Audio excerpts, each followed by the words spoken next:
అందరికీ నమస్కారం. చాలా ఉత్సాహభరితంగా కేరింతలతోటి ఇక్కడ విచ్చేసినటువంటి కళాభిమానులకు, మా అభిమానులకు, హనుమాన్ అభిమానులకు ప్రతి ఒక్కరికి నా హృదయపూర్వక నమస్కారాలు.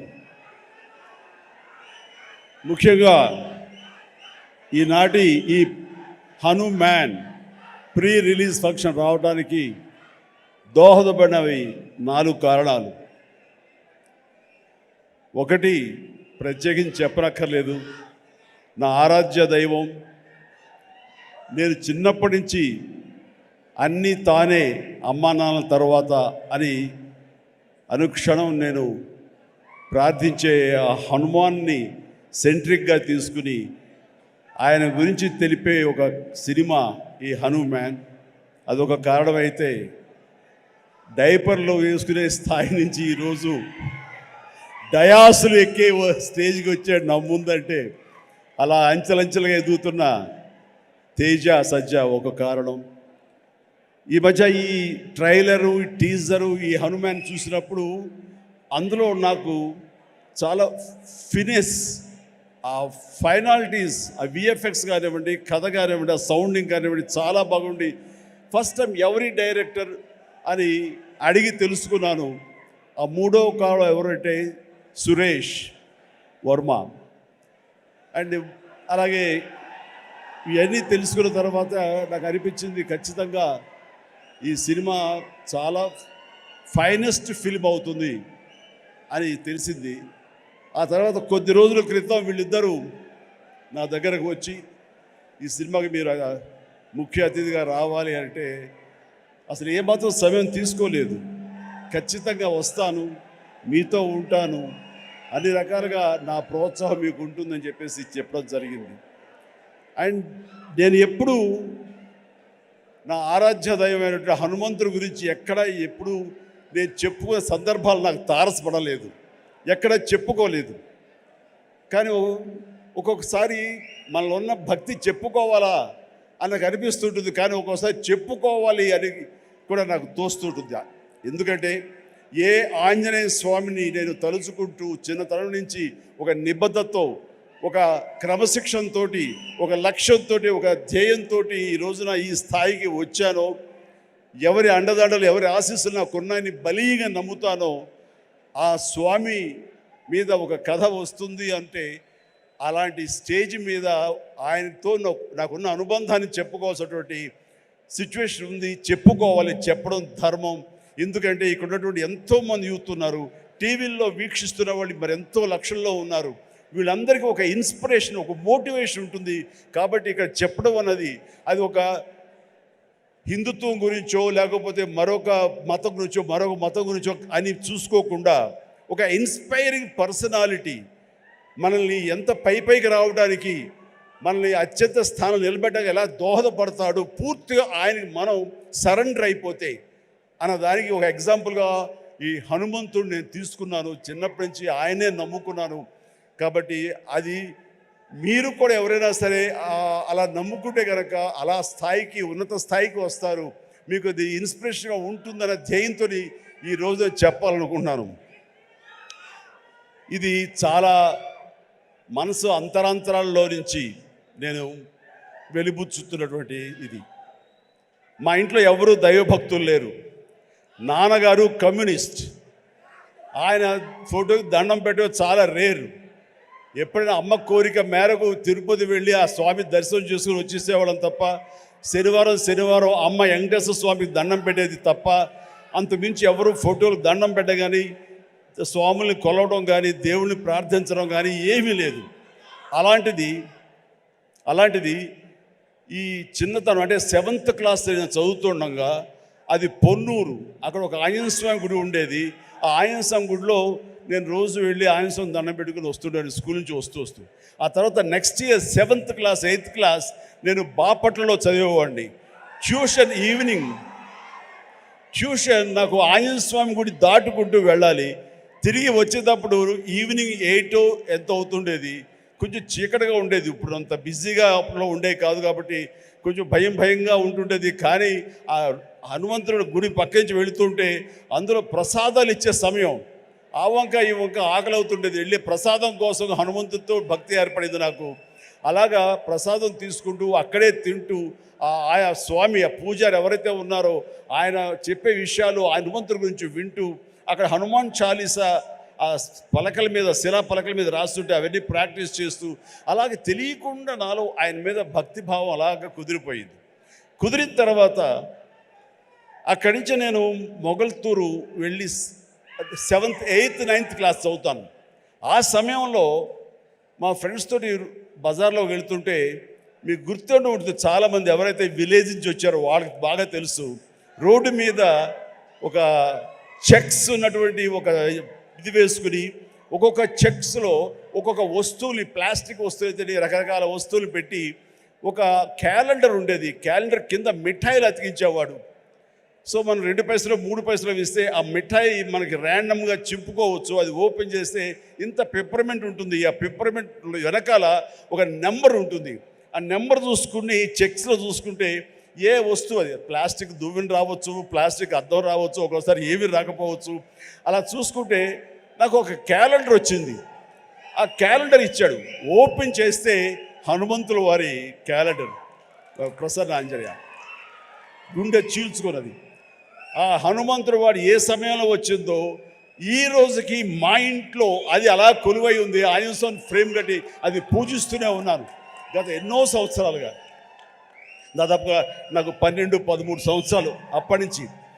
అంటే ఏంటో తెలీదు, హనుమంతుల వారి గురించి నేను ఆయన వెంటపడ్డానా, ఆయన మీద నాకు ఒక గురి కుదిరేసరికి ఆయన నా వెంటపడ్డారో నాకు తెలియదు. కానీ నా యొక్క జీవితంలో అంతర్భాగం అయిపోయారు. అది అంతటితో ఆగకుండా నేను 10th చదివే సమయానికి మా నాన్నగారికి ఎక్కడో పేరాల చీరాల అనే ఊళ్ళో నాన్న పనిచేసేవాళ్ళు. అక్కడి నుంచి నాన్నగారికి మాడుగులని ఉత్తరాంధ్రలో అయింది ట్రాన్స్ఫర్. అక్కడికి వెళ్ళటం నాన్నగారికి ఇష్టం లేదు. సో లాంగ్ లీవ్ పెట్టేశారు. ఆయన 3 monthsలో చాలా దిగాలు పడిపోయేవారు, ఒక డిప్రెషన్ గురయ్యేవారు. నాన్న అలా చూస్తే నాకు చాలా బాధ అనిపించేది. నాన్న, మీకు దేవుడి మీద నమ్మకం లేదు, కానీ మీరు హనుమంతుల వారిని, హనుమాన్ చాలీసాని 108 సార్లు చదువుతూ అలా చేయండి. వితిన్ నో టైం మీరు అనుకున్న చోట మీకు ట్రాన్స్ఫర్ జరుగుతుంది అని చెప్పేసి 15 ఏళ్ల కుర్రవాడిగా 10th క్లాస్లో నాన్నకి చెప్తే ఆయన వింటారా వినరో, ఆయన పెద్ద దేవుడి మీద భక్తి లేదు అని కొంచెం టెన్షన్గా, అవునంటావా, జరుగుతుందా, చేద్దామా, చేయనా అంటే అప్పటికప్పుడు హనుమాన్ చాలీసా నేనే ఒక చిన్న కాగితం రాసేసి నాన్నకి వచ్చారు. నాన్న 2-3 సార్లు చదివారు. ఆ తర్వాత 108 సార్లు ఆయనకి చిట్టి గారెలు ఆయన మెళ్ళో వేసి 108 గారెల్ని, ఆ తర్వాత మార్నింగ్ నుంచి ఈవినింగ్ మధ్యాహ్నం వరకు అయిపోయింది. అలా చదివేవాళ్ళు. నమ్మండి నమ్మపోండి, 1 రోజుల లోపల ఆయనకి మళ్ళీ ఏ ఊరైతే కోరుతారో ఆ ఊరికి ట్రాన్స్ఫర్ అయిపోయేసరికి నాన్నకి విపరీతమైన నమ్మకం ఏర్పడిపోయింది. చెప్తుంటారు, నాకు గురువు ఎవరో కాదు, హనుమంతుని పరిచయం చేసిన గురువు మా పెద్ద అబ్బాయి, మా శంకర్ బాబు అని. నాకు చాలా ఆనందం వేసింది. నాన్న లాంటి ఒక కమ్యూనిస్టు భావాలు ఉన్నటువంటి ఒక నాస్తికుడిని నేను ఈ రకంగా దైవభక్తుడిగా మార్చానని చెప్పేసి అక్కడి నుంచి మా ఇంట్లో మా కులదైవం ఆంజనేయ స్వామి అయిపోయారు. ఇది ఇలా ఉండంగా పేరాల అనే ఊరప్పుడు నేను డిగ్రీ అయిపోయింది. నెక్స్ట్ ఏం చేయాలి అనే ప్రయత్నంలో చెన్నై వెళ్ళి ఫిలిం ఇన్స్టిట్యూట్లో జాయిన్ అవుదాం అనుకుంటుండగా మా పెరట్లో తిరుగుతుండగా నాకు ఎర్లీ మార్నింగ్ ఏదో కాయిన్ ఒకటి కింద పడి ఉంది. ఏంటనే కాయిన్ అని చెప్పేసి కాలుతోటి ఇలాగ అన్నాను. అది సేవండి హనుమాన్ ఇది ఉండేది బిళ్ళ. వెంటనే కళ్ళకు అద్దుకుని పొరపాడైపోయింది చెప్పి చూస్తే హనుమంతుడి బొమ్మ ఉంది. అది తీసుకెళ్ళి నాన్నగారికి ఇచ్చాను. నాన్న ఇట్లాగని, అంటే నువ్వు ఏది చెయ్యాలని అనుకున్నావు కదరా, కాబట్టి అది నీకు ఒక దారి చూపించేలాగా హనుమంతుడు ఈ రకంగా కనిపించాడేమో అని పూజలో పెట్టారు. అక్కడి నుంచి నా ప్రయత్నాలు నేను చేయటం, అలాగే మెడ్రాస్ ఫిలిం ఇన్స్టిట్యూట్లో నా ప్రయత్నాలు చేయటం, అక్కడికి వెళ్తే నాకు అవకాశం రావటం. నేను వెళ్లే ముందు నాన్నగారు దీన్ని ఒక దండగా, ఒక లాకెట్, ఆర్టిన్ షేప్లో ఒక లాకెట్లో పెట్టి నా మెడలో వేశారు. అది నేను చాలా ఒక ఆశిస్తులా గారు ఒక మనోధైర్యం, అంటే జేబులో బొమ్మ ఉంటే ఎంత ధైర్యంగా ఉంటుంది ఆ రకంగా ఫీల్ అయ్యి వెళ్ళేవాడిని. అప్పటి నుంచి అవకాశాల మీద అవకాశం ఎలా వచ్చినాయో 1977 నుంచి 78 అండ్ 79 ఆ ప్రాంతంలో, సారీ 78 79 అక్కడి నుంచి అవకాశాలు ఎక్కడ కూడా ఆగకుండా రావడం జరిగింది. అంత ఆ స్వామి మహిమ అనుకునేవాడిని, ఆయన నిరంతరం పూజించుకునేవాడిని. ఆయన పూజించుకునే ప్రతిసారి నన్ను ఉన్నతమైన స్థితికి తీసుకెళ్ళి స్వామి నేను కూడా అంత క్రమశిక్షణతో ఉంటాను, ఎక్కడ వక్రదారులు కానీ వంకరదారులు కానీ నేను వెళ్ళను, అంత ఒక స్థితభేదంతో ఉంటాను, ఖచ్చితంగా డిసిప్లిన్గా ఉంటాను, క్రమశిక్షణతో ఉంటాను, ఎప్పుడు ఆయనతో ఇంటరాక్ట్ అవుతూనే ఉంటాను, ఆయనతో సంభాషిస్తూనే ఉంటాను. అలాంటి నేను అది పెట్టుకున్నప్పుడు చాలా సినిమాలు చేశాను. నాకు తెలిసి 1980లో ఒక సినిమా తాతయ్య ప్రేమలేలు, దానికి డబ్బింగ్ చెప్తుండగా ఒక ఏవిఎం జీలో కూర్చున్నాను. ఆ తర్వాత డబ్బింగ్ చెప్పారు. ఇంటికి వెళ్ళేసరికి లోపల బిళ్ళ కనపడలేదు, ఆ పై చుట్టూ ఫ్రేమ్ మాత్రమే ఉంది. ఎంత డిప్రెస్ అయిపోయానంటే, ఏంటి ఏం తప్పు చేశాను, ఎందుకు స్వామి నా నుంచి దూరం అయిపోయాడు, ఇది నాకు ఏమైనా మంచిది కాదా, అపశకునం అంటూ అసలు భోంచేయలేదు, ఏమీ చేయలేదు, తల్లడిల్లిపోయా. ఆ తర్వాత 2 days తర్వాత మళ్ళీ అదే థియేటర్కి డబ్బింగ్ చెప్పడానికి వెళ్ళినప్పుడు ఎక్కడితే కూర్చొని అక్కడే కూర్చున్నాను. అలాగే కూర్చుంటూ స్వామి దొరికితే బాగున్నట్టు కరెక్ట్గా రండి, ఆ తివాచి ఉంది కింద, అక్కడ ఇరుక్కుపోయి మళ్ళీ స్వామి కనిపించేసరికి ఎంత ఎనలేని ఆనందం, ఎంత ఇదంటే నాకు ఇండస్ట్రీలో తిరుగులేదు, స్వామి నన్ను పరీక్ష పెడుతున్నాడు, అంతేగాని ఇంకోటి కాదు అంటూ స్వామి నేను ఎప్పుడు వదలను అంటూ ఆయన్ని పెట్టాను. మా నాన్నగారికి చెబితే ఆయన అరే చుట్టూ కొంచెం క్లాంప్స్ లాంటివి పెడదాము, సోదరు అసలు కదలదు, ఆ స్వామిని కాంక్రీట్ చేసుకుని నీలో ఉంచేస్తుంటే అవుతుందని చెప్పేసి నాన్న దాన్ని మళ్ళీ రీడిజైన్ చేసి వేశారు. మీరు అప్పటి నుంచి సినిమాలు చూస్తే, నా ఓల్డ్ సినిమాలు, ఆ లాకెట్ ఎప్పుడు నా మెడలో ఉంటుంది. నేను ఒక భేద క్యారెక్టర్ వేసినా సరే అది మెడలో ఉండకూడదంటే తీసి నడుము దగ్గర ఎక్కడో పెట్టేవాడు తప్ప, ఆయన నాకు దూరం అయిపోకూడదు, బిగించి హోల్డ్ చేసి ఆ హనుమాన్ నేను ఇక్కడ పెట్టినవాడిని. ఆ తర్వాత 2000 ఇయర్లో నేను అన్నయ్య సినిమా చేస్తుండగా,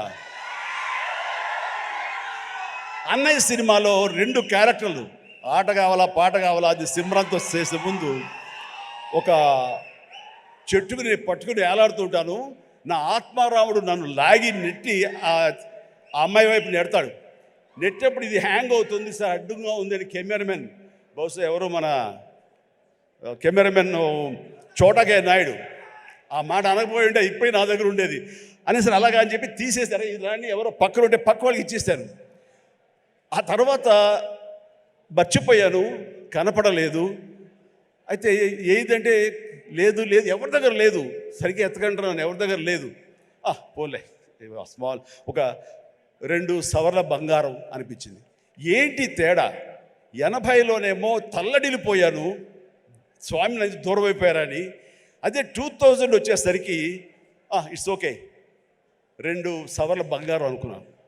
ఏమిటి అంటే నాకు ఈలోగొచ్చిన పరిణితి కానీ మనలో మెచ్యూరిటీ కానీ, భగవంతుడు అనేవాడు బాహ్యంగా ఉండడు, భగవంతుడు అనేవాడు మనలో అంతర్లీనం అయిపోతాడు, మనలో మమైకం అయిపోతాడు, మన అంతర్భాగం అవుతుంది. అది హనుమంతుడు అనేది మన యొక్క అంతరాత్మ తప్ప మరొకటి కాదు అని తెలుసుకోవడం నాకు నేడు పట్టింది. అందుకని ఆ చిన్నతనంలో కౌలించుకోవడానికి ఫిజికల్గా ఉండాలి, పెద్ద అయిన తర్వాత మన మనసులో కళ్ళు మూసుకుంటూ ఆయన మనతో సంభాషించే లెవెల్కి మనం ఉండాలి. హనుమాన్ ఒక్కసారి గనక మనల్ని ఆశీస్సులు అందించాడంటే జీవితాంతం వదలడు, మనలోనే నిబిడీకృతం ఉంటాడు, మనలోనే అంతర్లీనంగా ఉంటాడు. ప్రతి క్షణం మన ఆత్మ అంతరాత్మ ఆయన మనం కాపాడుతుంటాడు, మనల్ని నిర్దేశిస్తుంటాడు, మన మార్గ నిర్దేశం తెలియచెప్తుంటాడు అని నాకు అనిపించిన తర్వాత ఈ రోజు వరకు నాకు హనుమంతుడు అంటే పూజలు పునస్కారాలు ఏమి చేయను, ఏ గుళ్ళు గోపురాలు తిరగను. కానీ ఏదైనా సమస్య వచ్చినప్పుడు పడుకునే ముందు ఇలా ఉంది అని నా అంతరాత్మతో నేనే మాట్లాడుకుంటా, నా అంతరాత్మనే హనుమాన్తో నేనే మాట్లాడుకుంటాను. తెల్లవారు లేచేసరికి నాకు దానికి సమస్యకి పరిష్కారం లభిస్తుంటుంది. అట్లా నా జీవితం ఇంతవరకు సక్సెస్ఫుల్గా వెళ్ళటానికి బహుశా ఆ హనుమాన్, ఆ తెలియని అద్వితీయమైన అతీంద్రమైన శక్తి నన్ను కాపాడుతుంది, నడిపిస్తుంది నాకు అనిపిస్తుంటుంది. అట్లాగా ఈ రోజున ప్రతిదీ ఆ హనుమాన్ అనేది నాలో అంతర్లీనంగా ఉంది, కానీ ఎక్కడ ఎప్పుడు చెప్పుకునే అవకాశం కలగలేదు. ఈ రోజు నాకు చెప్పుకునే అవకాశం నాకు ఈ హనుమాన్ సినిమా ఈ స్టేజ్ మీద కలిగింది. మీతో ఈ రోజున పంచుకుంటున్నాను. చాలా చాలా ఆనందంగా ఉన్నాను.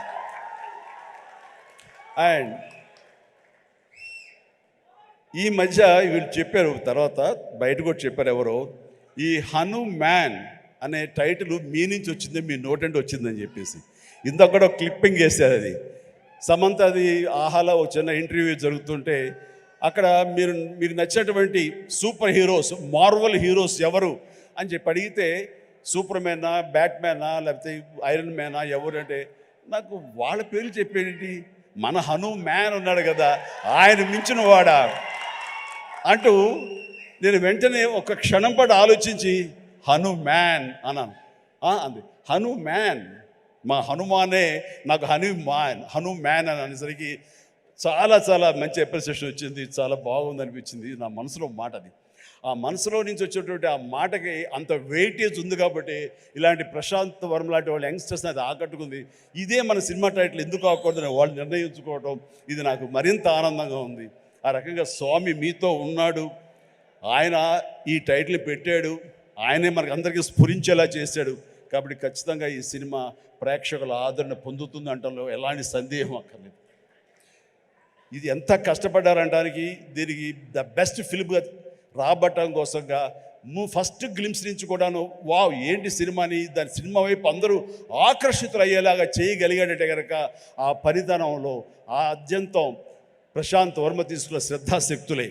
కాబట్టి ప్రశాంత్ వర్మ మీ యొక్క కష్టం, మీ యొక్క ఇది ఆలోచనలు, అలాగే మన హీరో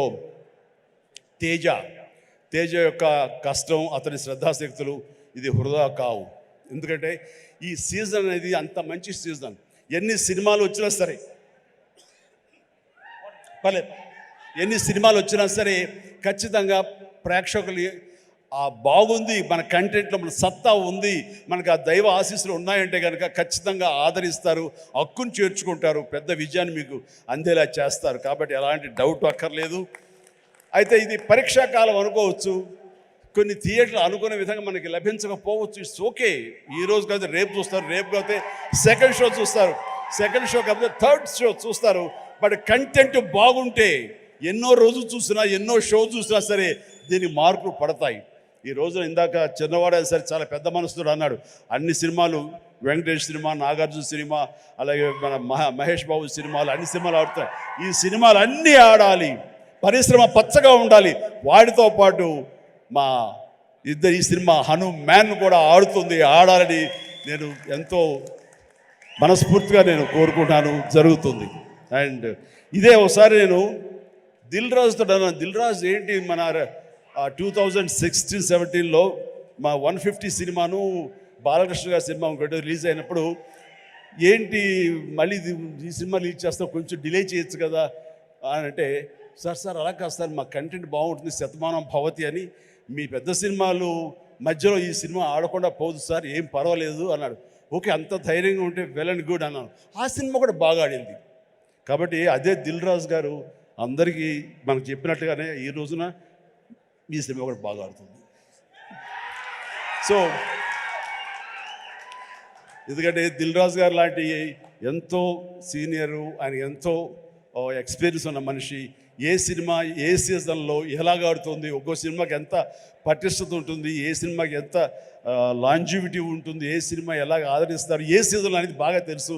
కాబట్టి ఈ సినిమా వస్తే కూడా ఈ సినిమాకు కూడా అంతటికి అంత ఆదరణ ఉంటుంది, అంత విజయం చవి చూస్తాడు మనస్ఫూర్తిగా కోరుకుంటూ, ఈ రోజున ఇతర క్యాస్ట్లకు చెప్పాలంటే అమృత అమ్మాయి హీరోయిన్గా ఉందన్నారు. గాడ్ బ్లెస్ యూ అమ్మా, ప్లీజ్ మీరందరూ రావాలి, యంగ్స్టర్స్ రావాలి. అలాగే నా స్నేహితుడు శరత్ కుమార్ కూతురు వరలక్ష్మి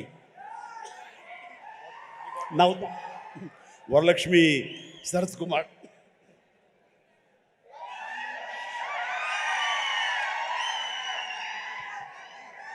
ఈ మధ్య కాలంలో అమ్మాయి సినిమాలు చూస్తూ వస్తాను, ఒక్కొక్క క్యారెక్టర్ ఒకలా చేస్తుంది.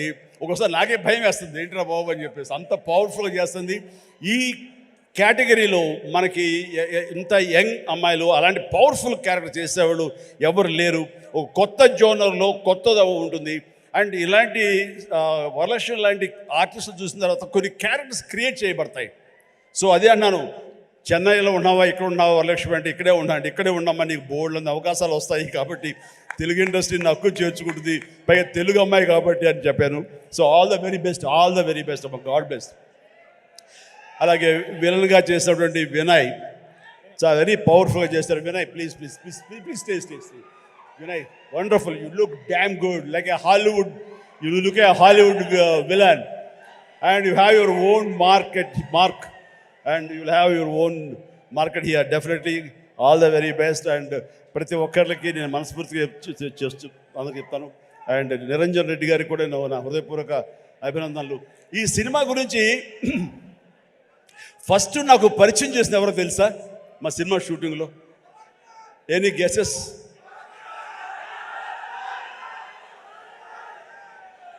Getup scene.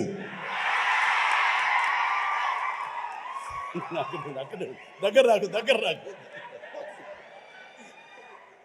And get up scene. Sir ఒక సినిమా చేస్తున్నాను సార్ నేను, మీరు హనుమంతుల భక్తులే కాబట్టి మీతో షేర్ చేసుకోవాలని.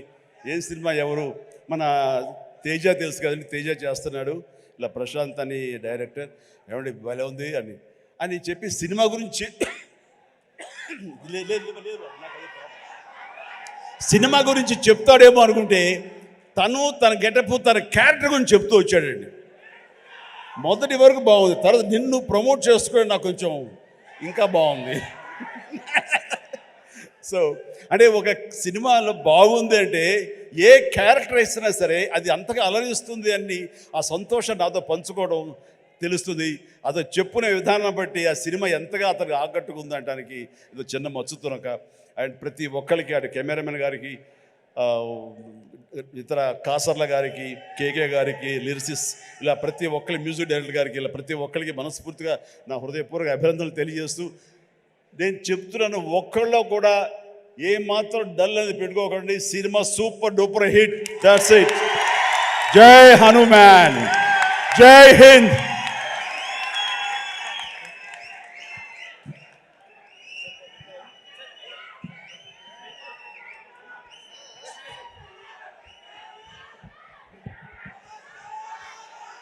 ఒక